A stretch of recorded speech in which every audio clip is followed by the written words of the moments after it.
Hey guys, remember the one time a P. Diddy guest appearance didn't sound completely unnecessary? Tough concept to believe, I know, but it happened. But okay, let's just cut to the chase. Somebody said they saw you.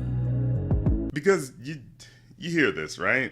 The limp as a wet glove instrumentation that's serving as the poor excuse for a cover of a well-known early 2000s song because early aughts nostalgia is creeping in, so the music critic like me is supposed to shake my fist in impotent rage that someone's disgracing the classics. But honestly, I'm a sample junkie, so I love hearing people recontextualize a sound in a new way. In fact, I loved it the first two times that Enya song was famously sampled. When you hear it in the Fugees song Ready or Not, the new age creeping slug feel of the original Boadicea joint has those boom bap drums added into that cavernous sound to make it feel like you're in some deep chamber of hip-hop battling other MCs. And with the Mario Winans mix, I Don't Wanna Know, those thicker drums get replaced with a thinner, basketball-like dribbling texture, which gives way to the lighter singing tones of the singer. And now the creeping synths function like the soundtrack of the hauntingly empty mansion of a rich dude up late worried about his wife being with another man. And like I said earlier, it's gotta be the best P. Diddy guest verse. One that really adds emotional weight through the detail he gives, while also using some really cool wordplay that, despite itself, never comes off as feeling showy or overly verbose. It's been proven my love you abusing. I can't understand how a man got you choosing. Undecided, I came and provided. My undivided, you came and denied it. That plus the low-key money piano solo at the end comes together to make one of the tightest pop songs of the new millennium.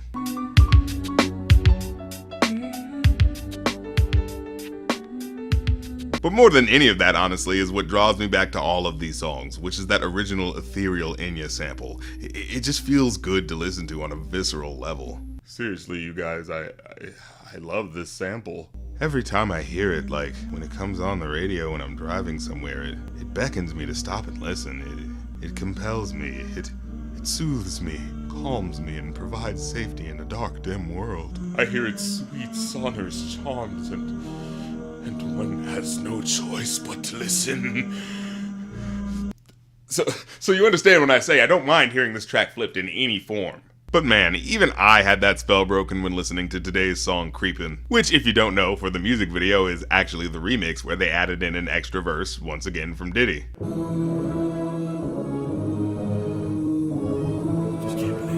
And yes, it's clearly a legacy sample at this point, where you basically sample something in a way where the point isn't to build off of the original sample in a cool new way, it's just to piggyback off the pre-packaged success of a well-recognized song. See, in contrast to that, if you go listen to each of the previous songs I've mentioned, despite using a similar sound, it's transformed enough between each song so that they feel like distinct enough experiences from one song to the next. But this isn't like most legacy samples where they just shove in the most recognized part up in the front and go, "Remember guys, you like that song, so how about we make this song popular too?" No, this isn't just a remix of a remix of a remix of a remix. See, technically it's a remix of a cover of a remix of a remix. Like with that Lotto song, she never sings any of the lyrics from Mariah Carey's Fantasy as far as I remember. You're just supposed to recognize the genius of Love Melody in the background and be compelled to keep listening from there.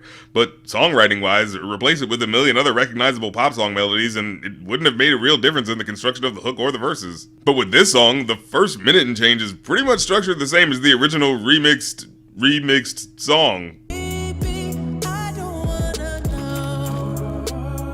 But once we're in the second verse and the Weeknd's still doing a beat for beat remake of Mario's vocal line, after a while you're just kind of sitting there like, okay, I feel like something different or at least interesting should have happened by now. And usually with these pop songs, you get the immediate recognition of the original song on the intro for the hook. Then okay, we hop right into the rap verses that switch things up with new energy. But here, no, we're just kind of stuck with the Weeknd singing for a strangely extended period of time, but musically, he's given so little to work with. His voice just feels like it's hanging out naked in the breeze with no support. But see, that's why I don't blame the Weeknd for this weak outing. He was pouring all the quivering tremolo he could into this to make it work, but the track itself just doesn't gain enough momentum to really help him out. So as I hear it, the fault can squarely be blamed on the guy who's apparently the actual star of the show.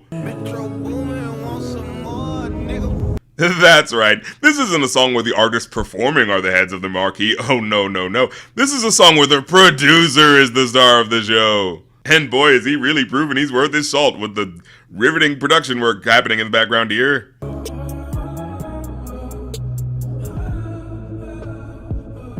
Seriously, guys, in an age where doing the what if that old song but in a different era thing is basically a subgenre of YouTube and TikTok videos, why should anyone give a shit about a song like this? They just took the same pre-programmed drum track from every other overly serious sounding emo rap song and stuck it underneath these synths that are so weak they sound like they're always just about to fade out of the goddamn song. And don't get me wrong, minimalism can be cool and super effective when it's done right, but it has to have intention in the production to make up for that empty space. You hear an old Timbaland beat that he did for Missy Elliott, and sometimes there'll be like 2 instruments playing at a time at most, but in that space there's so much vibrant colors splashing from one instrument riding onto the next, you can feel the personality of the track shine through. With this, everything musically just feels too muted, like it's attempting to replicate the sparseness of the original, but the only way they could do it was just to make everything sound low energy. The only major thing that really gets switched up is the drum track and how it emphasizes a different part of the beat pattern, but again, that's a hat trick compared to what the typical producer on DJ TikTok would do to spruce up a track like this. Metro Boomin wants some more, nigga. And you know what? I think the audience would appreciate getting a little bit more too. Then there's P. Diddy's new verse, which of course feels like half the verse isn't even focused on the topic and the other half is just empty rote platitudes about being cheated on. Ride for you, cry for you, die for you. Never gonna say goodbye to you, never lie to you. Life ain't perfect, we just live it. Fuck what they said we did, we just did it. It's all just such a fucking waste of time. I got visions that cost millions and make billions. Baby girl, we can make love and make trillions. Brilliant rhyme scheme, bro. You're really crushing it. And the song is so limp and lifeless, you'd think they'd want to rush it into the final rap verse after the bridge just like in the original, but no, they let the instrumental kind of linger on for a few bars for some reason.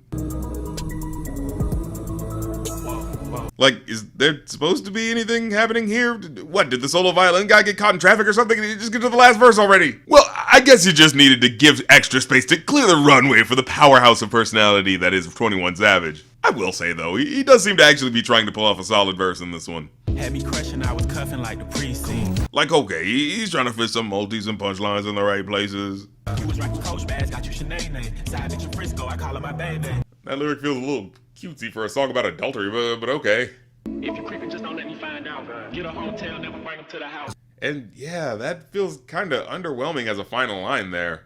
I'm just saying, you'd think he'd say something with a little bit more bite to it. Hell, I thought it was gonna be a line about turning the dude's teeth upside down, and not one where he casually gives his girlfriend proper cheating etiquette advice. For a dude named 21 Savage, he's being pretty 21 civil about things, I'd say. Overall, I gotta say, I give this one a 1 out of 5. It's a real dud of a song that feels like they made every choice that would make it as bland as possible until we got the final result. Like, for real, who the hell had the bright idea of putting these two sleepy-eyed motherfuckers on the same track in the first place? Metro Boomin wants some more, nigga. Right, the producer, yeah, some great decision-making skills you got there. Well, that's my take on it, but let's kick it over to the Patreon What You Think section, where I ask patrons what their feelings on the song I'm going to review are. Arthur Botley says, seems like it would fit in perfectly with those you're in the bathroom during a party and X is playing ASMR videos. Life is Strange says, one of the laziest and pointless song remakes of all time. It's the musical equivalent of the Psycho remake in that it's very similar to the original aside from a few changes, which makes me wonder why they even bothered remaking it at all. And finally, B-Hop says, I didn't think anyone asked for a Disney live-action remake equivalent of that Mario whining song from the 2000s, but here we are. Well, that's the episode.